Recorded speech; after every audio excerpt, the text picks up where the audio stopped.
Age of Wonders 4 is not balanced yet, and I love finding ways to cheese or exploit games, which is why I found an exploit that has god tier levels of power starting immediately in the early game and ramping up more and more as the game continues. I kind of stumbled onto this while testing out a different strategy, but I realized pretty quickly that this is most likely the strongest playstyle in the game. For this strategy to work, you need to start with a build using the Shadow Affinity, and to be honest, the rest of the build doesn't matter much. But here's the stat card with my full starting build choices in case you're interested. The reason this strategy is so powerful is that it allows you to effortlessly generate massive amounts of gold, knowledge, and mana on demand, all without stepping more than a few tiles away from your first city. And while you create resources from thin air, your heroes will constantly gain levels and get new equipment. The only way that I'm overselling this strategy right now is by calling it a strategy, because it is,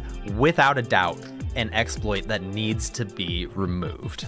Upon loading into the game, I zoom out and I see that I am right up against the edge of the map, which is perfect because being isolated really makes this strategy a lot simpler. So I go and set up two outposts, both of them right next to each other and as close as I can get them to my starting city. I had wanted to upgrade my outpost into a city as soon as I had the Imperium, but I wasn't paying attention, I missed it. So when I was at 270 Imperium, I founded my first city, which costs 200. Now this is where the fun begins, and by fun I mean merciless exploitation of the people of Drak Vek. I'm going to go into this city's settings and release it as a vassal city. This process takes one turn, and at the end of that turn, the AI will be in control of the city instead of me. So while that process is taking place, I went ahead and recruited myself a second hero because I'm going to need them to help me with my exploitation of these poor people. Oh, no need to worry, my armies are just passing by, right? Well, I go into my skill trees and I take the knowledge extraction ability, which gives plus 50 knowledge per tier of hero that you defeat in combat. And as it would happen, the free city that just spawned in has a level 3 hero and a very weak army that is not going to be able to do much to defend that hero. So I butcher their army using auto combat. I don't have to use manual combat at all because they only have 328 combat strength. It's nowhere near strong enough to defend themselves. And by beating them, I get 150 knowledge, which to put that into perspective, I'm only gaining 66 knowledge per turn. So to get 150 on one turn is a pretty big boost. But the strategy doesn't stop there. As I said in the intro, the strategy only gets better and better throughout the video. Because after defeating them, you can just click Vassalize City, and the very next turn, they will become a brand new vassal city with a brand new army and hero for me to slay. And I'm getting pretty close to 200 Imperium, which means that when my next outpost is done, I'll be able to turn that into a city as well. So for the new army that appeared, I just go ahead and declare war. I send my overwhelming forces at them, auto combat, and get a free, super low risk and easy 150 knowledge. And I'm also getting souls, draft income, and gold because of the society traits that I chose. Now with two cities set up right next to each other, I can defeat both of them every single turn to bring in a massive amount of knowledge. I'm getting level ups for my heroes. I'm getting remains that I can sell for gold. And it is so low risk. I can use the souls that I'm getting to produce more skeletons for my capital very, very easily. Although I am completely out of mana at this point, so having summoned army is not really gonna work. Or is it? We'll come back to that because look, I finished some research. So, why don't I go ahead and research White Witch next? So go ahead, click on that. Oh, look, I have instantly finished White Witch research because I have so much knowledge stored up that now I'm going on to my tier 2 tomes. I pick Shadow Affinity tomes so that I can get Stolen Power as quickly as possible. Stolen Power gives 200 mana and 200 knowledge every time I conquest a city. And vassalizing the cities counts as conquesting them. So let's take inventory of what's going on right now. I am raking in a massive amount of knowledge every single turn. I am pulling in 400 mana every single turn. I am getting hero remains every turn that I can sell for gold. I am getting souls every single turn that I can use to summon more undead. I am getting hero levels. I am getting more hero equipment. I'm getting every single thing that I could possibly need to win this game, and I am literally just hanging out 2 tiles away from my starting city. I'd finally reached a point in the game where I felt like I needed some money, so I went into my crypt and I just started selling all of the remains that were there.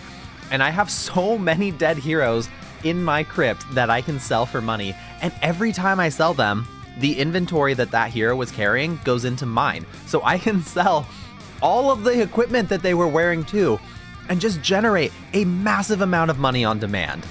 And I can also use the heroes in my crypt as a recruitment pool for heroes that I would like to have, because I have souls and I have money, so I can just animate a hero and turn it into an undead hero that I can use myself. And that new hero is going to level up so fast because I am doing 2 combats every single turn, and now I have Exalted by Shadows, which boosts my experience gain by 100% for my heroes. This isn't really necessary, but I went ahead and got Frostling Transformation so that my heroes could move faster on icy terrain, and then I used Marching Winter to cover my empire in frost. Because I can literally do whatever I want right now. I am so powerful. I have so much more resources than I should have at this stage in the game that literally whatever I want to try and accomplish right now, I can do it.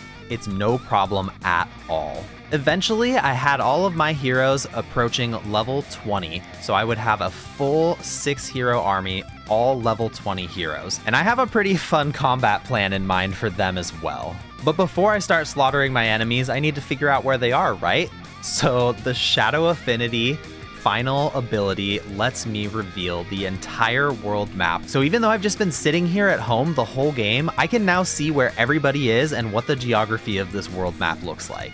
Now that I'm finally done abusing these 2 free cities, I burned them to the ground so their suffering can finally end. For my hero army, I had every single one of them take the Spur to Action ability and the Weaver ability. This is going to let them give an additional turn to one of their allies in combat, and it's going to let them refresh all of their abilities once per combat. Now, one of the biggest downsides to this strategy is that auto combat takes a really long time to complete. It's still going, and it's done. And I lost this battle, so I'm gonna have to go into manual combat for this one. All of my heroes have summoning abilities, so I can summon a massive amount of undead and use them as the front lines for my army, and try to get my enemies to group up so I can use my area of effect magic abilities to decimate them. If my undead army falls, I can use Dark Ritual to bring a bunch of them back and have them fight again for me. But the real beauty is that I can have my ruler use Channel Power to boost his magic damage by 80%, and then have my other heroes give him another turn with Spur to Action. This allows him to, on the same turn, boost his damage significantly and cast blowing up huge groups of enemies. I can have my ruler take 10 extra turns in combat because every one of the other heroes can use Spur to Action on him once, then they can reset Spur to Action with Weaver and Spur to Action again. They can reset him 10 times, so he can take 10 turns in a single turn. And Spur to Action and Weaver are both free abilities, so my other heroes don't even lose their turns when they do this, so they can take turns too. So I can take like 15 turns with level 20 heroes, all in a single turn. This is so beyond broken, and there's nothing my enemies can do about it because they're not even close to the same level of hero as I am, because I am so far ahead from the early game shenanigans that I was up to. Generally, the best way to use this is to have your hero use Channel Power to boost them up, and then to use all of their AoE spells.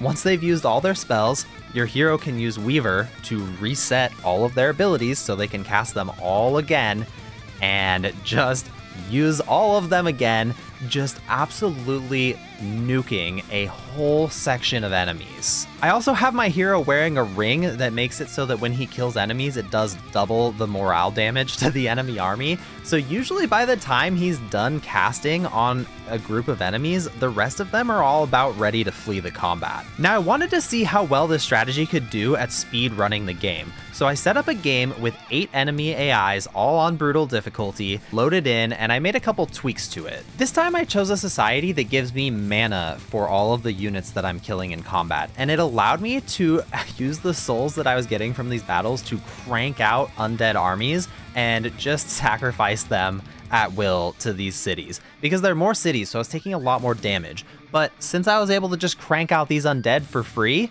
it was super easy to manage 4 different free cities at the same time and farm all of them every single turn.